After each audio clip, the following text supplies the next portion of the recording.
Eliot ভয়ে পাগল হয়ে যায়। যদি রেঞ্জার এই ব্যাপারটা জানতে পারে তো বড় ঝামেলায় পড়বে সে, তার জেলও হতে পারে। সে রড দিয়ে বারবার ইউনিকর্নটার মাথায় আঘাত করে এবং প্রাণীটিকে মেরে ফেলে। রং বেরঙের রক্ত ছিটকে এসে পড়ে তাদের মুখে ও জামা কাপড়ে।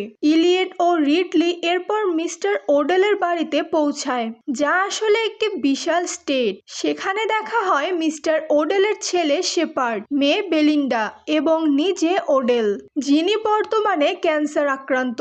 রিডলি ততক্ষণে সেই রক্তমাখা মুখ নিয়ে দাঁড়িয়ে। তাকে ওয়াশরুমে গিয়ে মুখ ধোয়ার কথা বলা হয়। সে ওয়াশরুমে গিয়ে দেখে তার গালে যে ব্রণ ছিল সেগুলো আচমকা মিলিয়ে গেছে। একই সময় ইলিয়েট লক্ষ্য করে সে এখন চোখে চশমা ছাড়াই পরিষ্কার দেখতে পাচ্ছে। তার দৃষ্টিশক্তি ফিরে এসেছে। ওডেল শুধু ইলিয়েটকে বিজনেসের কাজের জন্য ডেকে আনেনি। ওডেলের ইচ্ছে তার মৃত্যুর পর তার বিশাল ফার্মাসিউটিক্যাল সাম্রাজ্যের অংশীদার বানাবে ইলিয়েটকে।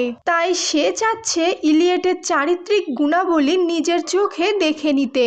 রিডলি কিছুতেই ভুলতে পারছে না সেই ইউনিকর্নটিকে। সে অনুভব করছে সেই প্রাণীটি এখনো জীবিত আছে। ইউনিকর্নটির মৃতদেহ তারা তাদের গাড়িতেই নিয়ে এসেছে। তার শিং এখনো আলো ছড়াচ্ছে। এমনকি রিডলি যেন প্রাণীটির সঙ্গে মানসিকভাবে কানেক্টেড। তার ভিতরে কিছু একটার পরিবর্তন চলছে। রিডলি মাঝে মাঝেই বিভ্রান্তিকর ভিশন দেখতে পাচ্ছে সেই ইউনিকর্নকে নিয়ে। তার দৃষ্টিতে ভেসে আসা অজানা জগৎ, অদ্ভুত ভাষায় ফিসফিস শব্দ। সেই শব্দ যেন তাকে কিছু বলতে চাইছে। কেউ যেন তার শরীরের ভেতর থেকে কথা বলছে।